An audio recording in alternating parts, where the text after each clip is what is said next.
श्री शिवाय नमस्तुभ्यम। भगवान भोलेनाथ और माता पार्वती का आशीर्वाद सब पे सदा सर्वदा बना रहे। सावन के चौथे सोमवार की व्रत कथा। अगर आपकी कोई मन्नत पूरी ना हो रही हो या फिर तमाम प्रयासों के बावजूद आपको करियर में सफलता ना मिल रही हो या व्यक्तिगत जीवन में परेशानी चल रही हो, कोई भी दिक्कत हो, किसी भी तरह की परेशानी हो, तो परेशान होने के बजाय सावन सोमवार का व्रत करके यहाँ बताई गई व्रत कथा का पाठ करें या व्रत कथा को सुने। मान्यता है कि सावन सोमवार के दिन अगर व्रत रखकर इस कथा का पाठ किया जाए तो जातकों की मन चाहे मुरादें पूरी हो जाती है। तो आइए अब सभी मनोकामनाओं को पूर्ण करने वाली सावन सोमवार की कथा का श्रवण करें।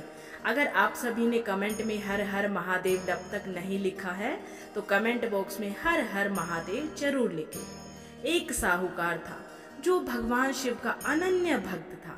उसके पास धन धान्य किसी भी चीज की कोई कमी नहीं थी, लेकिन उसकी कोई संतान नहीं थी और वो इसी कामना को लेकर रोज भगवान भोलेनाथ के मंदिर जाकर दीपक जलाता था। उसके इस भक्ति भाव को देखकर एक दिन माता पार्वती ने शिव जी से कहा कि प्रभु, ये साहूकार आपका अनन्य भक्त है, इसको किसी बात का कष्ट है तो आप उसे अवश्य दूर कर ले।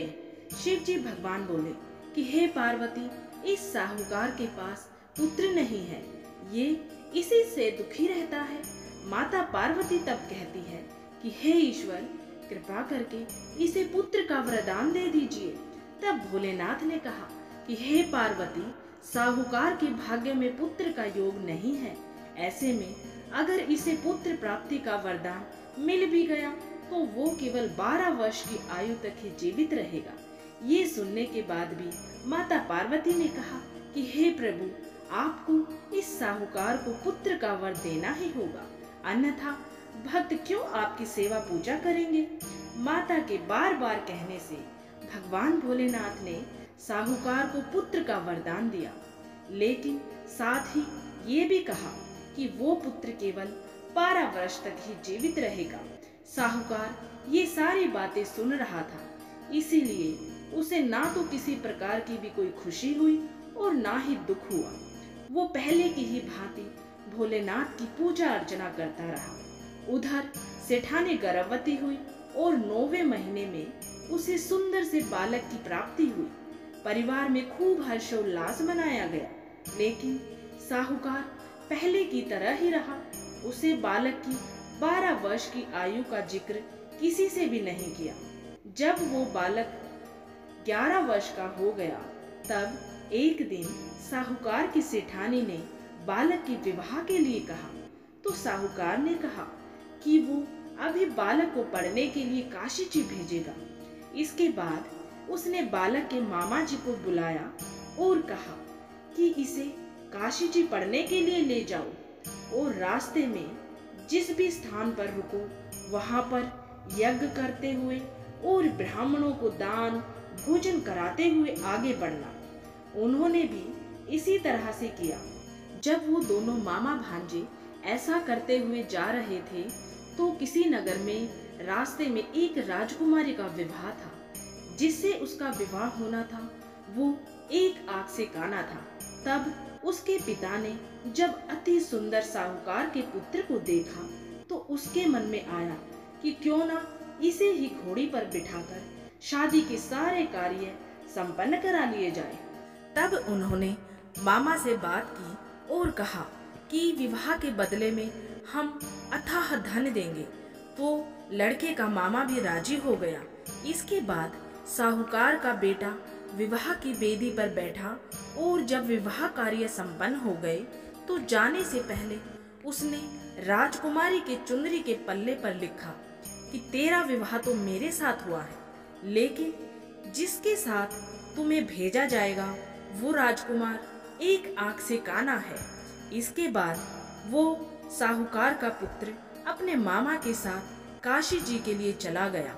उधर जब राजकुमारी ने अपनी चुनरी के पल्ले पर ये सब लिखा हुआ पाया तो उसने काने राजकुमार के साथ जाने से मना कर दिया। तो राजा ने भी अपनी पुत्री को बारात के साथ विदा नहीं किया। तब बारात वापस लौट गई और उधर दोनों मामा और भांजे काशी जी पहुंच गए थे। एक दिन जब मामा ने यज्ञ रचा रखा था और उसका भांजा बहुत देर तक बाहर नहीं आया, तो मामा ने अंदर जाकर देखा तो भांजे के प्राण निकल चुके थे। वह मामा बहुत परेशान हुए, लेकिन तब मामा ने सोचा कि अगर अभी रोना पीटना मचाया तो सभी ब्राह्मण चले जाएंगे और यज्ञ का कार्य भी अधूरा रह जाएगा। जब यज्ञ संपन्न हुआ तो मामा ने रोना पीटना शुरू किया। भाग्यवश उसी समय शिव मात और माता पार्वती उधर से जा रहे थे, तो माता पार्वती ने भगवान शिव जी से पूछा, हे प्रभु, ये कौन रो रहा है?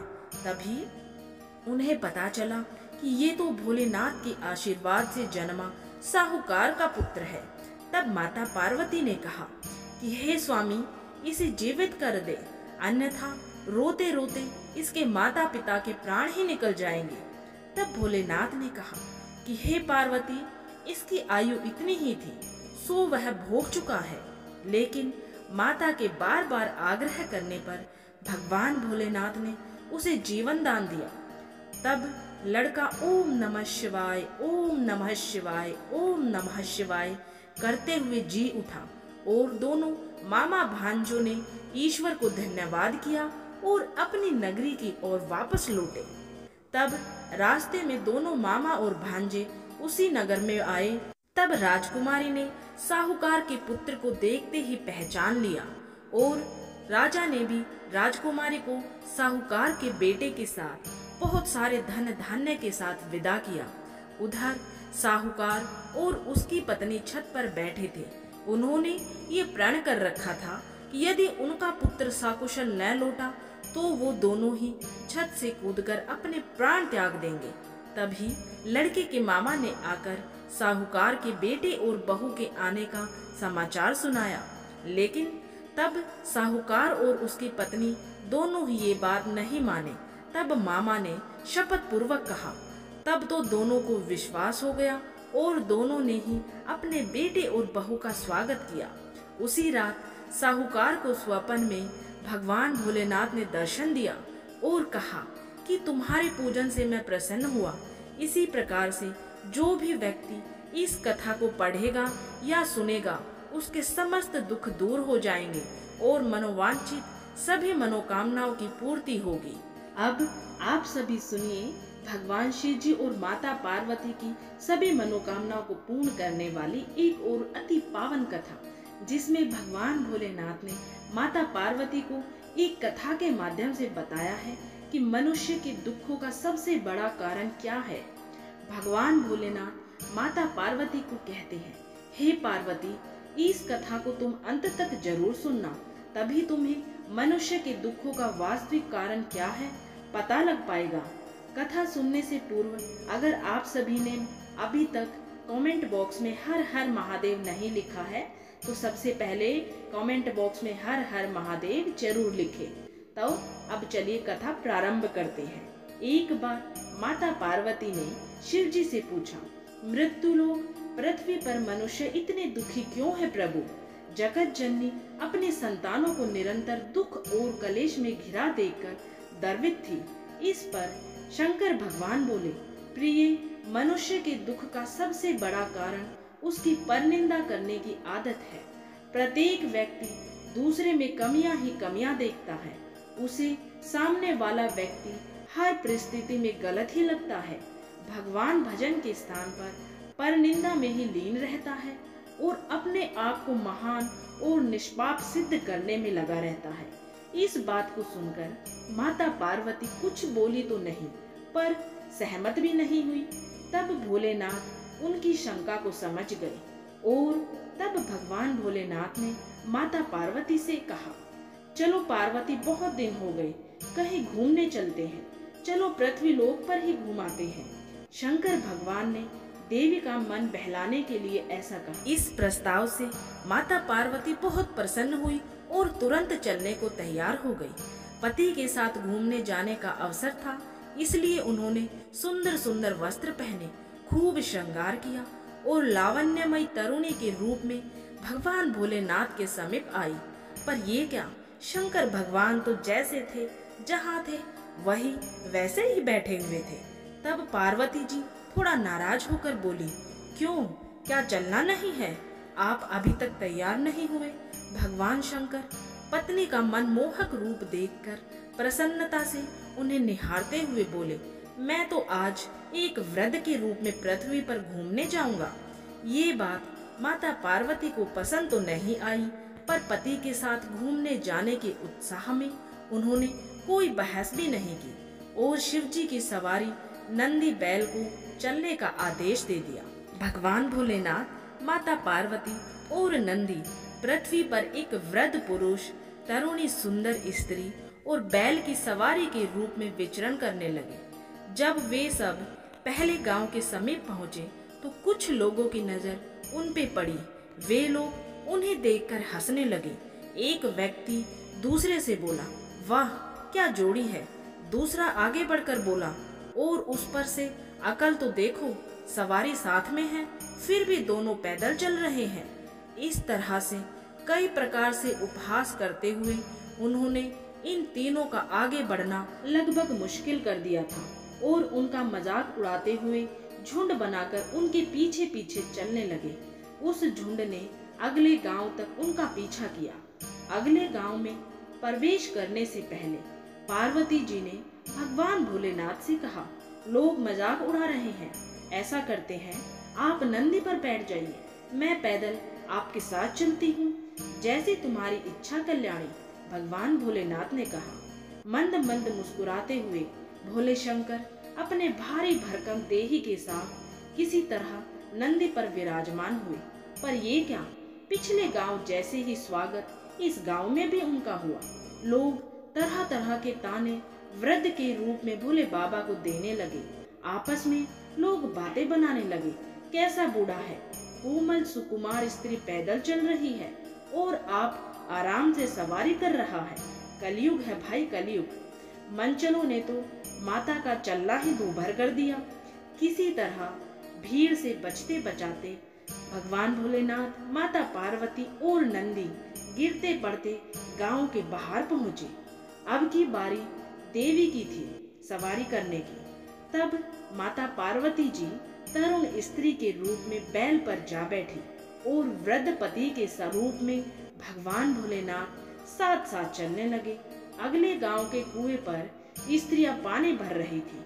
उन्होंने जब इस विचित्र जोड़ी को देखा तो तरह तरह के मुंह बनाकर इनकी तरफ इशारे करते हुए हंसने लगे, तरह तरह के उल्हाने देने लगे।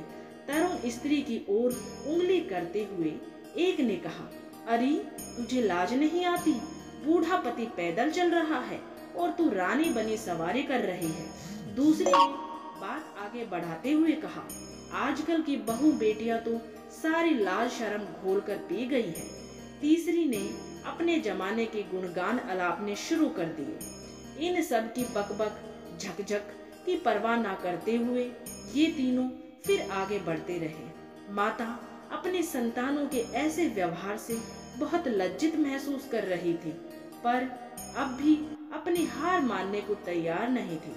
अंतर्यामी भगवान भोलेनाथ सब कुछ जानते हुए अनजान बनने का नाटक करते हुए बोले, प्रिय, ऐसा करते हैं कि मैं नंदी को अपने कंधे पर उठा लेता हूँ, तब किसी को कुछ बोलने का अवसर नहीं मिलेगा। तब माता पार्वती जी कुछ जवाब देती इससे पहले ही भगवान भोलेनाथ ने नंदी को अपने कंधों पर उठा लिया और चलने लगे। संतानों के व्यवहार से पहले से ही दुखी माता पति के कष्ट से और भी अधिक लज्जित महसूस करने लगी। लेकिन ये क्या, वे जब अगले गांव के पास से गुजरे तो उस गांव के लोगों ने तो जैसे सारी मर्यादा ही तोड़ दी। लोग अनाप शनाप बोलते हुए, उछल कूद मचाते हुए उन्हें परेशान करने लगे। अब शब्दों और भीड़ का उपद्रव अपनी चरम सीमा पर था। इन सब को झेलते हुए किसी तरह वो अपने को बचाते हुए गांव की सीमा से बाहर आए। तब भोले बाबा हंसते हुए बोले, कहो कल्याणी, अब तुम्हारा क्या कहना है? अपने देवता के सामने अपनी अभद्र संतान की क्रियाकलापों से माता बहुत शर्मिंदा महसूस कर रही थी। खिसियाकर मुस्कुराते हुए उन्होंने कहा, आप ही सही हैं प्रभु, मनुष्य अपने कर्मों की वजह से ही दुखी है और नरक जैसा जीवन जीने को मजबूर है। तो उम्मीद है इस कहानी के माध्यम से आपको समझ आ गया होगा कि मनुष्य अपने कर्मों की वजह से ही सबसे दुखी है और नरक जैसा जीवन जीने को मजबूर है। और कभी भी आपको परनिंदा या किसी का उपहास उड़ाने से पहले सोचना चाहिए, जरा रुके, कहीं सामने वाले के रूप में हमारे आराध्य हमारी परीक्षा लेने के लिए तो नहीं खड़े हैं। और इसके अलावा भी किसी भी परिस्थिति में किसी गरीब का, किसी मजबूर का या फिर किसी का भी किसी भी तरह से हमें उपहास नहीं उड़ाना चाहिए। हर हर महादेव, ओम नमः शिवाय। उम्मीद है आप सभी को ये भगवान भोलेनाथ की बेहद ही पावन कथा पसंद आई होगी। अगर आप सभी को ये कथा पसंद आई है तो वीडियो को ज़्यादा से ज़्यादा लाइक करें और दूसरों को भी शेयर करें। और अगर अभी तक चैनल को सब्सक्राइब नहीं किया है तो ऐसी ही धार्मिक कथाएं सुनने के लिए चैनल को जल्दी से सब्सक्राइब कर लें। धन्यवाद।